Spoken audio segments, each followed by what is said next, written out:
जब सिक्योरिटी वाले मेरे को ले जा रहे थे तो विराट कोहली ने बोला कि भाई मारना मत इस बंदे को। जो ज़्यादा एज के पुलिस वाले आए ना भाई, बड़े गुस्से में थे, उन्होंने जो चाटे घूसे मेरे बजाए ना भाई, वो विराट कोहली का खुमार उतर गया उस टाइम में। इतना मारा इतना मारा। तो भाई वेलकम है आपका मेरी इस इंटरेस्टिंग स्टोरी में कि मैं विराट कोहली से आखिरकार कैसे मिला। एक्चुअली मैं आपको बता दूं कि आईपीएल मैनेजमेंट जब हमको ग्राउंड से पकड़ता है ना, तो वो कुछ शर्तें रखता है कि आपको ये सारी चीजें जो अंदर हुई है उसको डिस्कस नहीं करना है। लेकिन अब मैं देख रहा हूँ कि इंटरनेट पे बहुत सारे लोग इसके बारे में बोल रहे हैं, यानी कि जो मैदान में गए थे वो बोल रहे हैं। तो मुझे भी लगा कि यार अब मुझे भी बता देना चाहिए, क्योंकि काफी टाइम हो चुका है। मैदान में जाने से पहले मैं कुछ महीने पहले टेस्ट मैच देखने गया था दिल्ली के अंदर, जहाँ पे इंडिया और इंग्लैंड का टेस्ट मैच हो रहा था। तो जब मैं वहाँ पे गया तो लगभग वहाँ पे मैंने जो टिकट ली थी वो 1000 रुपये की टिकट ली थी, और वो ऊपर वाली सेकंड ईयर की टिकट थी, बट मैं फर्स्ट ईयर पे आ गया। और मैं ना ये देख रहा था कि ये ग्राउंड में हम अंदर कैसे घुस सकते, तो वो प्लानिंग मैं वहाँ पे कर रहा था।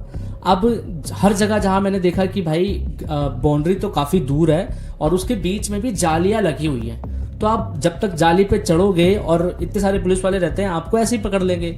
तो मुझे लगा कि यार आखिरकार घुसे कहाँ से। उस पूरे टेस्ट मैच में 5 दिन मेरी नज़र सिर्फ उस जगह पे थी कि मैं कहाँ से घुसूं। फिर पूरे हर जगह ढूंढते ढूंढते मुझे एक जगह मिली जहाँ पे सिक्योरिटी बहुत कम थी और जालियाँ नहीं थी। वो थी ब्लैक स्क्रीन के पास। अब आप ब्लैक स्क्रीन के पास एक ऊंची सी दीवार होती है, अब हालांकि सिक्योरिटी बहुत बढ़ गई है वहाँ की, वहां से लगभग वो 7 या 8 फीट की दीवार होती है, जहां से आप कूदेंगे तो सीधा आप ब्लैक स्क्रीन के पास कूदेंगे और वहां से इजी तरीके से जाया जा सकता है, बशर्ते वहां पे पुलिस वाले ना हो तब। तो सबसे पहले मैंने क्या किया, जब मैच आया आरसीबी का, तो सबसे पहले मैंने क्या किया कि वो टिकट बुक करी, वो भी ब्लैक स्क्रीन के बगल की 6000 रुपए की इन्वेस्टमेंट किया वहां पे। और उसके बाद क्या हुआ कि मैं वहां पे बैठा रहा। आरसीबी की सेकंड पारी आने वाली थी, फर्स्ट पारी में पूरा मैच आराम से देखा। अब क्योंकि विराट कोहली ओपनिंग करता है आईपीएल में, तो ज़्यादा टाइम नहीं था, क्योंकि अक्सर विराट कोहली के साथ ऐसा होता है कि वो खेलता है तो बहुत लंबा खेलता है, और अगर दिन खराब है तो बहुत जल्दी आउट हो जाता है विराट कोहली। तो मुझे लगा कि यार कि टाइम तो बहुत कम मिलेगा, और किस्मत रही तो टाइम मिल सकता है, लेकिन मुझे जल्दी ही करना था। अब क्या हुआ कि विराट कोहली मैदान में आ गया। अब उसके बाद मैं देखता हूँ कि भाई वहाँ पे सिक्योरिटी वाले हट ही नहीं रहे जहाँ से मुझे जंप लगानी है, तो वहां से वो हट ही नहीं रहे। अब चल रहा है 1 ओवर हो गया, 2 ओवर हो गया, 3 ओवर हो गया। अब मुझे लगा भाई कि अगर विराट कोहली आउट हो गया तो सारा प्लान तो खराब हो गया, मैच तो देख लेंगे बट प्लान खराब हो जाएगा। लेकिन कुछ ऐसा हुआ कुछ टाइम बाद वहां पे कि वो सिक्योरिटी गार्ड वाले शायद कहीं चले गए या उनको कुछ काम होगा, वहां से हट गए। अब मुझे वो दीवार कूदनी थी। अब मैंने ना ज्यादा सोचा ना समझा, मैं दीवार से कूद गया। और देखा होगा बहुत सारे लोगों ने, लेकिन किसी ने चिल्लाया नहीं, किसी ने भी आवाज नहीं लगाई। मैं जब कूदा तो मेरा पैर मुड़ गया और मैं गिर गया। अब मुझे लगा कि भाई आवाज तो आ गई होगी, अब सिक्योरिटी गार्ड वाले आएंगे, मुझे पकड़ लेंगे, सारा प्लान खराब हो गया। बट उस दिन किस्मत ऐसी थी कि वो वहां पे आए ही नहीं, और मैं फटाक से ब्लैक स्क्रीन के पीछे छुप गया। ब्लैक स्क्रीन होती है, उसकी 3-4 लेयर बनी होती है, उसके पीछे छुप गया। अब वहां पे पहले तो मैं अपनी हार्ट बीट को कंट्रोल कर रहा हूँ, क्योंकि भाई बहुत डर लग रहा था। उसके बाद मैच चल रहा है कंटिन्यू। अब मैंने सोच लिया कि भाई भागना है तो बहुत स्पीड में भागना है, क्योंकि ये तो पकड़ लेंगे, ये बहुत तेज भागने वाले हैं। तो एक बार मैंने ट्राई किया, मैं भागा, फिर मैं हिचकिचा गया कि नहीं यार पकड़ा जाऊंगा, भाई डर लगने लगा।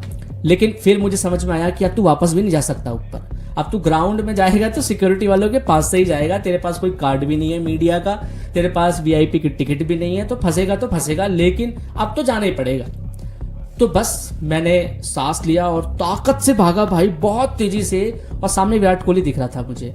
अब भागते भागते मुझे रियलाइज हुआ कि मैं कूद ना जाऊं, अगर मैं कूद गया तो लोगों को शायद कुछ और लग जाए, और क्या मालूम वहीं पे बहुत ज्यादा पिटाई हो जाए मेरी।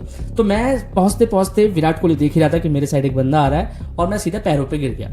और जैसे ही विराट कोहली मुझे उठा रहा था तब तक सिक्योरिटी वाले आ गए, कुछ बात भी नहीं होने दी। लेकिन जब सिक्योरिटी वाले मेरे को ले जा रहे थे तो विराट कोहली ने बोला कि भाई मारना मत इस बंदे को। बस विराट कोहली ने इतना बोल दिया, मेरे लिए बहुत था। अब सिक्योरिटी गार्ड वाले मुझे लेकर के गए बाउंड्री पे, और वो कुछ यूथ पुलिस वाले थे। तो उन्होंने बोला भाई ये तूने क्या किया, तेरे को मैदान में घुसने की क्या जरूरत थी भाई, तूने सिक्योरिटी को चैलेंज कर दिया, अब भाई पता नहीं तेरे साथ क्या होगा। तो भाई मुझे तो बहुत डर लग गया कि भाई अब क्या होने वाला है, मैंने ऐसा क्या कर दिया। और सही बात है, आईपीएल का मैनेजमेंट और उन पुलिस वालों के ऊपर बात आ गई थी कि बंदा घुस कैसे गया और विराट कोहली के पास भी पहुंच गया। अब भाई वो लड़के मुझे ले जाके अंदर समझा रहे कि भाई गलत किया तूने, आप देखते हैं क्या होगा ये वो। लेकिन जो ज़्यादा एज के पुलिस वाले आए ना भाई, बड़े गुस्से में थे, उन्होंने जो चाटे घूसे मेरे बजाए ना भाई, वो विराट कोहली का खुमार उतर गया उस टाइम में। इतना मारा इतना मारा इतना मारा। फिर एक यूथ भाई जो थे पुलिस वाले, उन्होंने छुड़वाया कि छोड़ दो, ये एक्साइटमेंट में मैदान में कूद गया। फिर भी उन्होंने बोला कि भाई क्या कर रहे थे, मतलब आप, ये एक बहुत बड़ी सिक्योरिटी वाली बात हो जाती है जिसको आप नॉर्मल समझ रहे हैं। अब भाई ले गए बाहर, पूरी रात बैठा के रखा। घर वालों का नंबर मांग रहे थे, मैंने सोचा यार घर वालों का नंबर दे दूंगा तो वो भी अलग से कूटेंगे आके, तो मैंने नंबर नहीं दिया। उन्होंने बोला नंबर नहीं देगा तो भाई ठीक है, तेरे को बैठा के रखेंगे। अब भाई मैं पूरी रात भर बैठा रहा वहाँ पे। अब सुबह हुई, मुझे लगा यार छोड़ देंगे, अब तो छोड़ ही देंगे, अब तो घर वालों को भी बुलाने की जरूरत नहीं है, भाई माफी मांग लेंगे, छोड़ देंगे। अब उसके बाद भाई थोड़ा सा दिन और बीतने लगा, उन्होंने नहीं छोड़ा। उसके कुछ टाइम बाद कुछ ऐसा हुआ कि आईपीएल के मैनेजमेंट के कुछ बंदे आए और उन्होंने बोला कि वो लड़का कहाँ है। मुझे लगा भाई अब ये भी तो नहीं मारेंगे मुझे, इतनी पिटाई तो खा चुका हूँ, ये भी मारेंगे। तो उसके बाद उन्होंने बोला कि उस लड़के को ज़्यादा पीटा ईटा तो नहीं है। तो पुलिस वालों ने बोला भाई नहीं, ज़्यादा पीटा तो नहीं है, नॉर्मल जो होता है भाई वो ऑन द स्पॉट किया था। तो उसके बाद बोला कि इस लड़के को छोड़ दो और कोई केस वेस मत बनाना, इसको छोड़ दो।